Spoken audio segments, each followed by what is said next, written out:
Hi, it's Mark Rutlin from Westby Cooperative Creamery, the cottage cheese capital of Wisconsin. What I'm going to do today is do a cutting on two of our cultured items, award-winning cultured items that we produce. The first one is going to be cottage cheese. What you're looking for in cottage cheese, and we have 4 and 2% fat, is a nice curd to cream ratio. And I'm going to put some out on this plate, and we'll get back and look at it in a little bit here. And you also want uniform curds. You don't want one big one, one smaller one. You want them nice uniform, and the cream will stay with the curd. Next to the conventional one, I'm putting out an organic.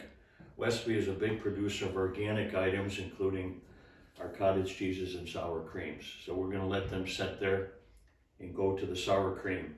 The sour cream, I have a conventional and I have an organic. And with sour cream, what you want to do is take a plastic spoon, it's a test we do, and you kind of push it through, and you want that spoon to bend because you want a firm body. Why you want a firm body is you want it to hold up under a heating lamp. You don't want the sour cream to melt. You want it to stay on top of a potato or whatever else you're going to use it for.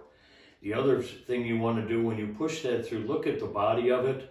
You don't want it grainy. You want it nice and smooth and shiny white. And then also we have the organic one. Now the organic, both cottage cheese and sour cream, don't have stabilizers in them.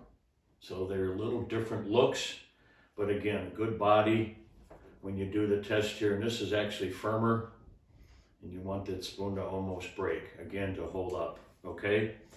Now again, I'm gonna look at this cottage cheese that I started with, and it's not even seeping. After a while it will, but it stays in the curd, and that's what you want, a nice, firm cottage cheese in uniform.